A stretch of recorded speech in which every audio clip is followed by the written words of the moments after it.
Good afternoon and welcome to our quarterly webinar where we'll be looking at price movements in motor and home insurance for Q2 of this year. I'm Stephen Kennedy. I head up insurance pricing at Pearson and we are a pricing consultancy. We work across multiple industries and insurance is my bit of it. Prior to this, I worked as head of pricing for Hastings for 8 years between 2009 and 17. We'll be going through the price movements and looking at what might be coming next. As we go through the slides and you have any questions, we'll have a Q&A session at the end. But if you have any questions, then please feel free to raise them in the chat and I'll be happy to answer any of those that I can. So just a bit of background first of all. So our mission is to help our clients improve performance through better pricing, and we do that in a number of ways. So we help with price optimization, predictive modeling, capability development, pricing strategy, and all of the other consulting stuff. But market price tracking is another service that we offer. Within that area, it's key that we are kind of accurate in what we're reporting. So we do a lot to make sure that the data and the reporting that we provide is representative of any changes in the market and that it's usable for our clients. So it's not just kind of interesting information, but pricing is crucial to what we do. There are different service levels available, so clients can opt into regular daily reports. There's an online portal that we have which you can access. We have monthly meetings, ad hoc support, and also kind of additional consultancy services can be provided. If you'd like to know any more information, then please feel free to contact me directly and I'll be happy to follow up with the chat. So let's just look at the methodology to begin with. So we have a panel of real consumers. So we've recruited them. They've given us all of their details, they filled in quote requests, and they've given us permission to run those details through comparison sites and to obtain quotes on their behalf. So we are running quotes every day through the big four price comparison websites. We have agreements in place which allow us to do this, so we don't get blocked. And we're collecting the prices that come back for the consumer panel. There's a rotation in place, so we're not running everybody every day, but we run everybody throughout the course of the month. And there's a daily rotation, and there's always a day-on-day comparison of like-for-like people. And that's really key to us, is that it has to be like-for-like profiles in order to be able to measure that movement in price that we'll be looking at today. There's also an element of data cleansing that has to go into it. So there are a lot of unusual pricing rules in place within UK general insurance, and some of the price movements that you may observe through running quotes could be caused by the process itself rather than price changes have been implemented by a particular insurer. So the number of quotes that somebody runs is likely to have an impact on the prices that are returned from some providers, and being able to identify those and remove them along with other causes of outliers helps to provide a really clean and accurate and usable data set for price tracking and for tracking of competitors and for benchmarking your own performance within the market. Okay, so moving on. So motor insurance we'll be looking at first, and let's have a look at what's happened in the last few months in motor insurance pricing. Okay, so I'll just let that settle in for a little while. So we're looking at 14.3% increase in price for the most competitive quote. So this is looking at the average of the top 5 prices quoted across our consumer panel for April, May and June. So 14.3% over a quarter is actually the largest increase that we've seen since tracking began. So usually when you're looking at a figure of 14%, that would be considered kind of relatively high for an annual price movement. But so to see that on a quarter is quite unprecedented.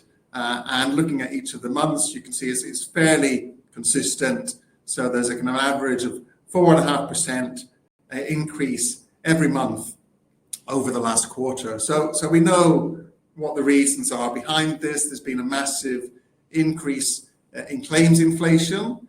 So there are a few contributing factors to that. So we've obviously had COVID and the lag and kind of ongoing effects of that on a supply chain means that some parts are difficult to get hold of, and labour shortages are causing challenges when you are able to get the parts to be able to get the repairs completed on time. So we've got challenges both in car and home insurance. Again, there are similar challenges with materials, cost of materials increasing significantly, and also labour shortages, meaning it's taking longer to get rebuilds and repairs done to properties. So we've got the kind of COVID effect, we've got some Brexit effect on cost of parts and things being kind of imported. We've also got the war in Ukraine, which is having a massive effect. I don't think anyone realised how much manufacturing or raw materials were being produced in Ukraine until this happened. And again, this is having a massive effect on the supply chain, availability of parts, availability of materials, which has then got that knock-on effect to delaying repairs and increasing the costs where replacement vehicles, for example, or alternative accommodation has to be provided for longer than insurers had anticipated. So we've had a massive increase in claims inflation, and premiums have now kind of caught up to reflect that. Okay, so looking back to the beginning of the year, we can see that over the past quarter, price increases have become larger. So we did see kind of increases at the start of the year, and actually when we were looking back at Q1, what we thought were pretty high rates of price inflation have been somewhat eclipsed by what we've seen in the second quarter. So what we're looking at as the combination of those is a year-to-date price movement of 22%. So again, thinking this is the most competitive prices, this is likely to be aligned with what people are paying.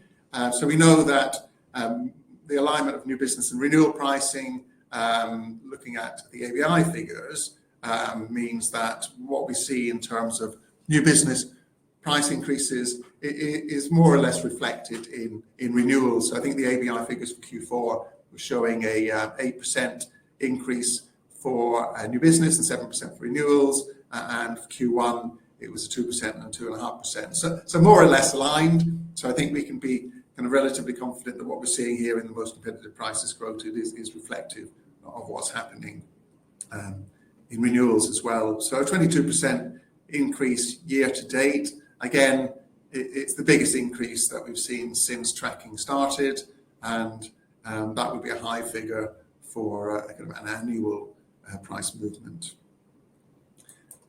Which brings us on to the annual price movement.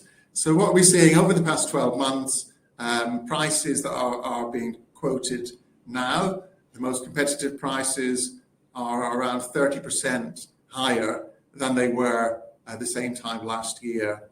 So again, it's kind of record breaking. This is the biggest change we've seen since tracking began. So we're looking at a 30% year-on-year increase in motor insurance pricing, and this is for the most competitive rates.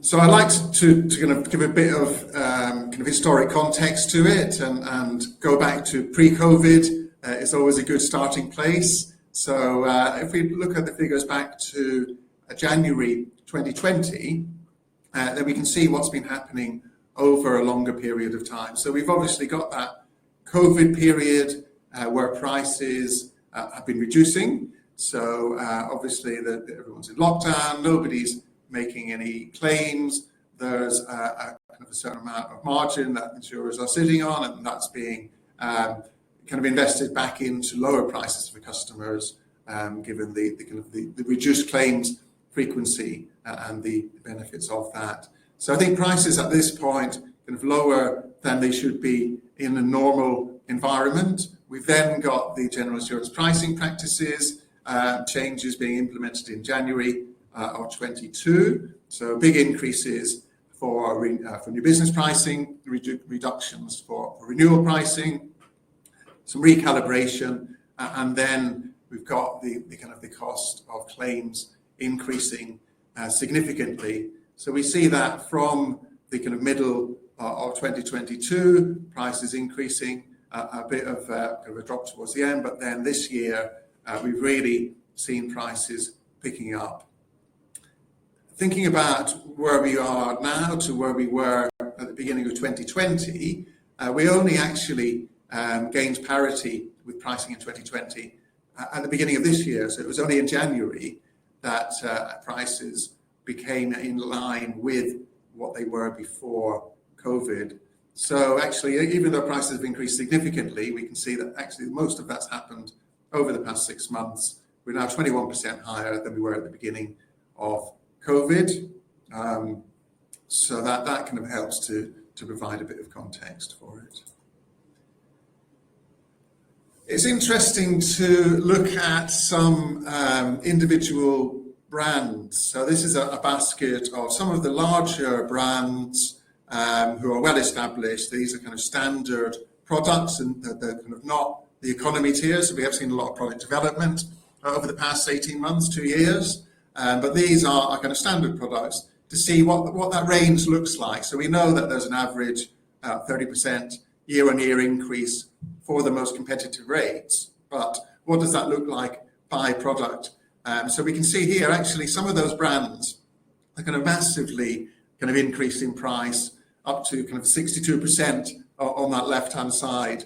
There are some smaller products and brands which have kind of larger increases than that, but these are names that will be well recognized both within the industry and to consumers. So we can see those big increases. There have been some product changes, so that kind of isn't reflected in the price movements. A lot of those, I think 4 out of the 5 of the biggest movers are broker brands. So they are obviously subject to insurer price increases, as well as having to manage commissions there. So that's kind of what kind of we're looking at in the kind of the left-hand side of the chart.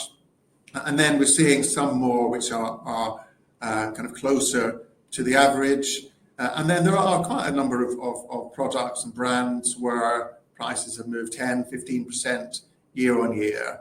And these are kind of more of the kind of smaller or economy brands. As I say, we've seen a lot of new product development, particularly in terms of economy and lower tier products over the past couple of years.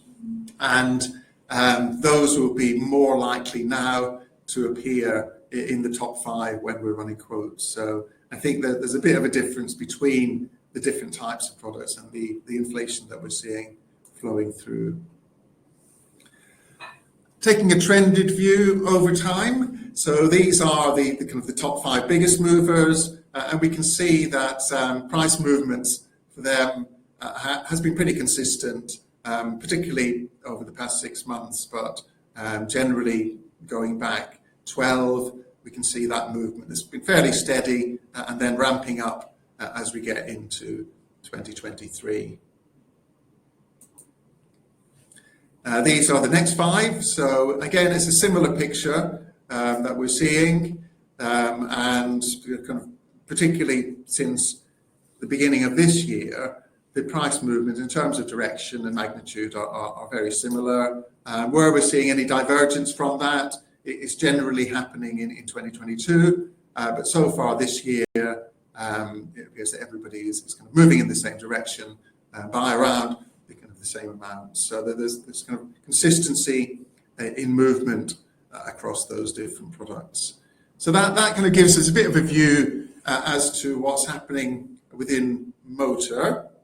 So as I say, it's a like-for-like view. We're tracking the same profiles. We're seeing how prices have changed for those profiles over time, and that's where we've got to. So significant increases, biggest we've seen since tracking began. What's happening in home? So again, we can see some, if it hadn't been for motor at 14%, then this would have looked pretty massive. So we've got 7.6% increase over the quarter for combined home buildings and contents cover. So again, the price movements have been relatively consistent across months. So we've got about 2.5% average each month. And actually, April to May and June, the level of increase has actually been going up slightly. Fairly consistent each month, price increases being deployed, bringing the overall for the quarter to 7.6%. As I said earlier, we've got the same inflationary pressures on home as we have on motor. We've got supply chain issues, we've got labour shortages, we've got the cost of materials increasing massively, which is causing a lot of challenges for insurers. And we've seen the results for 2022. We know that things aren't looking great, and that's what's causing the prices to increase now. So going back to the beginning of the year, we can see prices have now moved by 17% since January. So actually, the larger increases were observed in Q1 and Q2, although the increases are pretty high, are actually kind of a bit lower than they had been in the earlier part of the year. So that's what we're looking at in terms of price movements year to date, 17% for combined buildings and contents cover. Year on year, that figure actually isn't much higher than the year to date. So we're looking at 21%.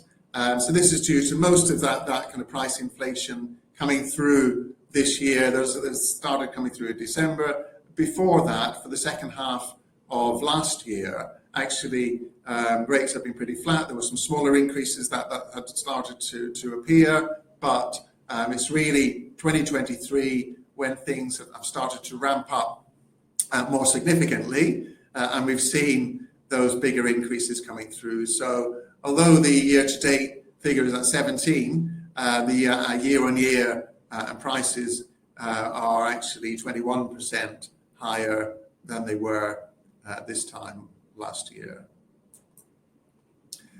So similar to motor, taking a basket of products or brands, and these again, some of those larger established brands, we can see the range. So there's a wider range of price movements than we would see on motor. So some of the more significant ones up there at 40%, 30%, but they're kind of being balanced out by some of the others down here at 13% at the other end. So there's a wider range, insurers and brokers responding differently to the challenges in home than on motor. And that, again, is reflected over time. If we look at the trends, we can see for those ones with the biggest price movements, then things are kind of relatively consistent, particularly since the start of the year. We can see the direction and the magnitude of change are kind of pretty much the same across each of those. And then as we look further down the list into those smaller growth brands, then there's a little bit more kind of variation. So there's less consistency in those upward movements. They are steadier and kind of slower. We've seen a bit of kind of uplift, and actually we're seeing one provider where prices dropped in June. So they had reached a point of 24% up year on year from in May, and then dropped down again to 22%. So thinking about the average of the most competitive quoted prices at 21. So they're still kind of around that area, but have been able to reduced prices over the last month. So it's an interesting one to see, and that varies from what we're seeing in motor, and it'll be interesting to see what happens as we move forward, whether that's an indication of things to come. So moving on to contents only. So contents only, although it is still suffering from the high inflation rates more generally, the cost of replacing items has increased in line with inflation. It is not subject to some of the same inflationary pressures as combined buildings. So where the raw materials and repair and rebuild is not really part of the coverage, then we can see that actually the rate of increase is, although relatively high, 2.2% over a quarter, it is not insignificant. It's nowhere near what we're seeing in combined cover. So going back to the beginning of the year, so we had some heftier increases in Q1, and those have slowed down a bit into Q2. And I think as inflation kind of levels out, we would expect to see that continuing for contents only, more so than buildings or combined cover. So 9% increase in prices year to date. So again, it's a high figure, but it's not comparable with what we're seeing in motor or combined cover. And then what does that look like year on year? So overall, year on year, contents only prices up about 11%. So we can see, again, similar to what we've observed in the other sectors, most of that is coming through this year.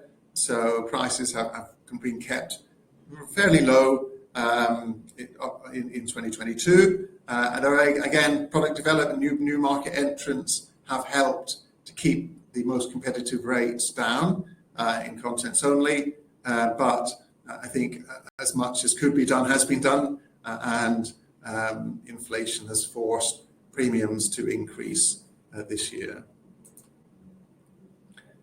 Again, taking a look at individual brands and products, we can see again there's quite a range. There's a bit more movement within contents only, so we can see a 50% increase at one end to a 5% reduction year on year at the other end. So it's useful then if we're looking at those kind of year on year figures to be able to drill down and see, well, what does that look like over time? What does the trend, how does the trend compare between those different products and brands? And yeah, as I said, we can see a bit more of an erratic movement for contents only. So there's a couple here where there have been quite big month-on-month jumps, and others where the kind of increases have been relatively steady. And I guess that just reflects different approaches, different pricing strategies that we can see playing out.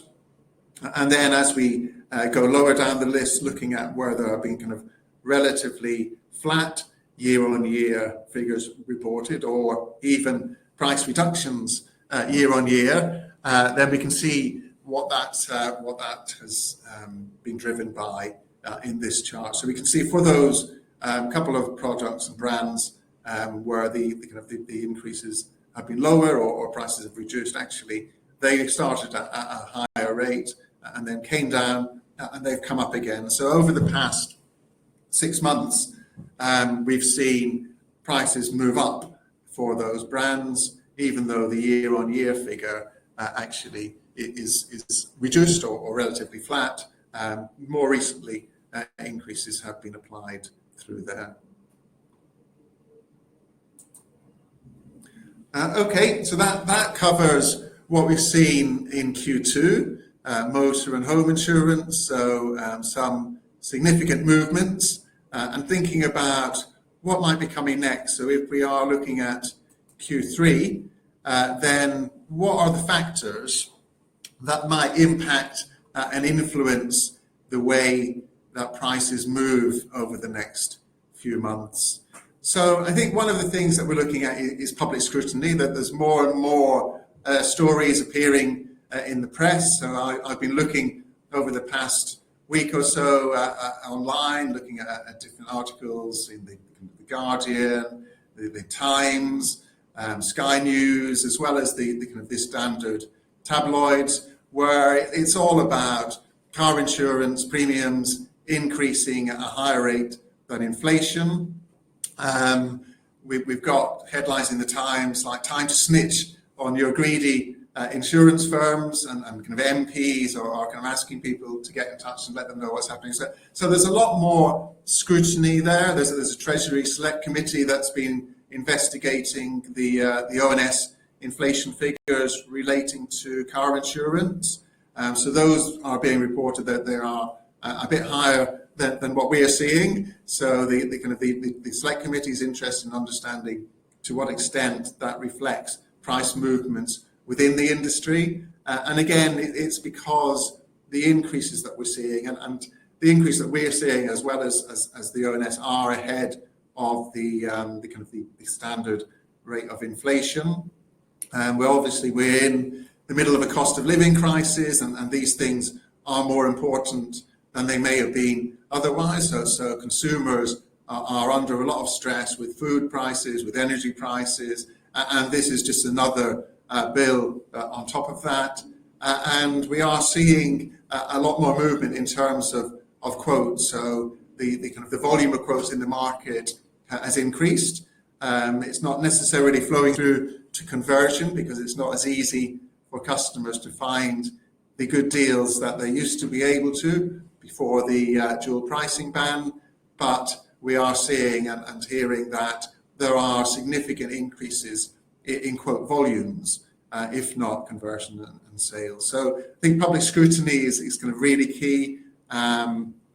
Consumer duty and regulation. So we've got some new regulation coming in again in July, and consumer duty, which is concerned with products and services, consumer understanding, consumer support, and also fair value. So when we are kind of subject to this level of scrutiny, the rate of inflation coming through is extremely high, then it wouldn't be surprising for the regulators to start to question fair value and to look at some of those propositions and some of those products where the levels of cover may have changed, where the excess levels may have changed, to really put those under the microscope as well, and to look at, well, does it represent fair value to the consumer?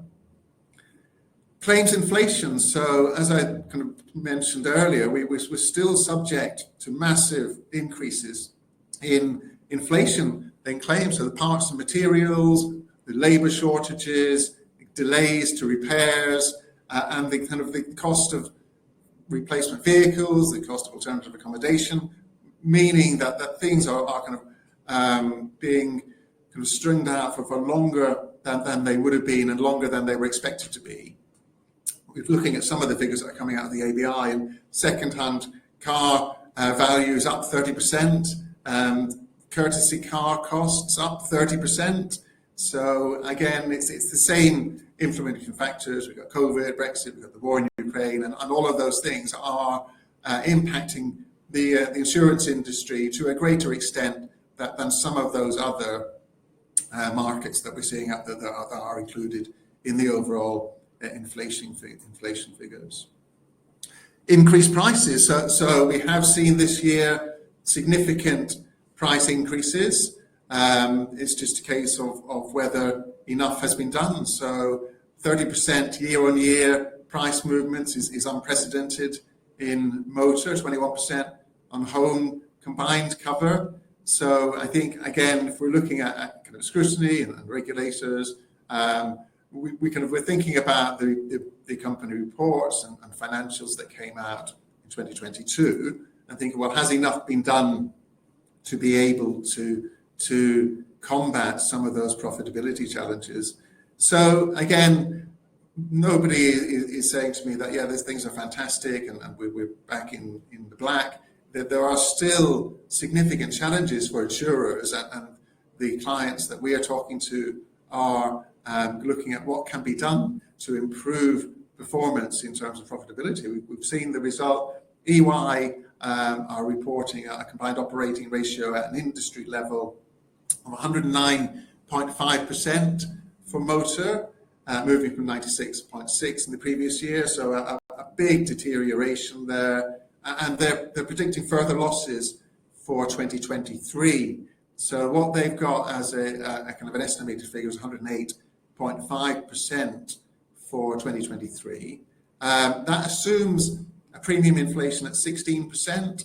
So just looking at what we've seen in the slide so far, actually, if we're at 22% so far this year, then we're already ahead of the kind of the estimated 16, but we're only 2.5% away from where we would need to be to reach a break-even point. So if we kind of agree with those estimates, then I think we're going to get to a point where actually we must be pretty close to reaching that break-even.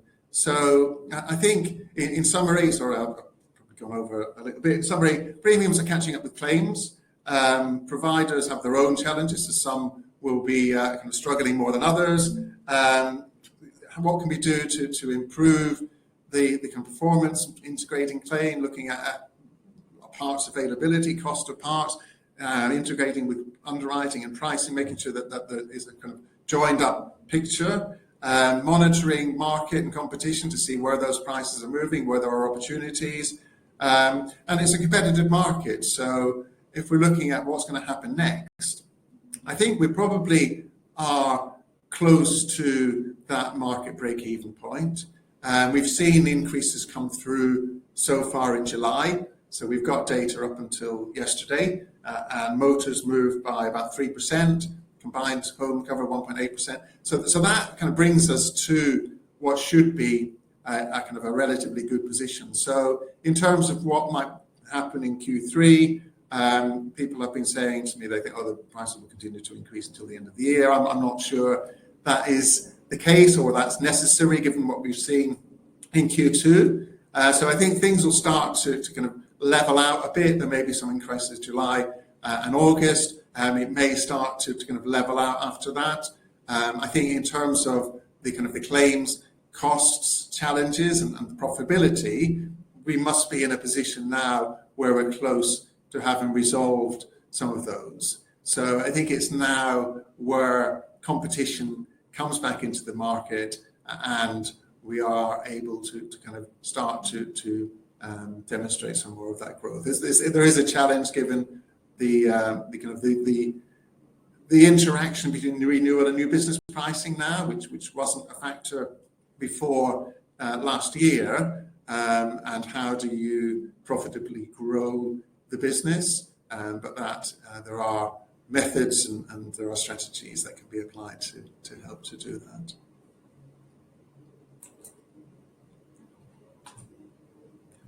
So Q&A, I'll have a look at the chat to see what might be happening here. So will the slides be shared for the attendees? Yeah, I can send the slides out to anybody who's interested in seeing them. We also have a YouTube channel and a recording of the presentation will be available on that. So if you just go to YouTube and look for Pearson Ham Group, you should be able to find that. What initiatives are you seeing if any, from providers to offer premium added value services to support the premium inflation?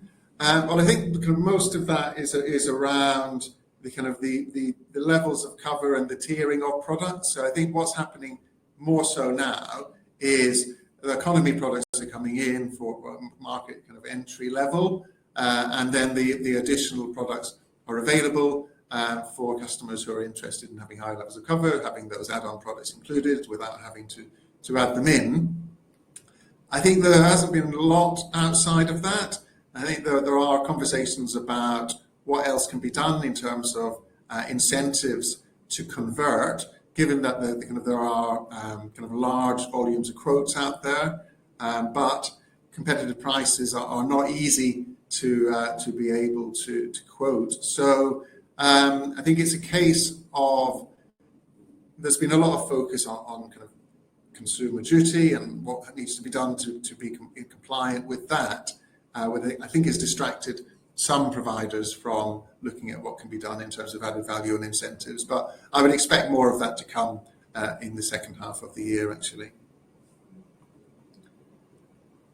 Okay, so I've gone slightly over. It's usually a 30-minute webinar. We're at 35, so I think I will call it a day then. If you do have any other questions, then please feel free to email me directly, or any that are left in the chat now, I can respond to directly myself.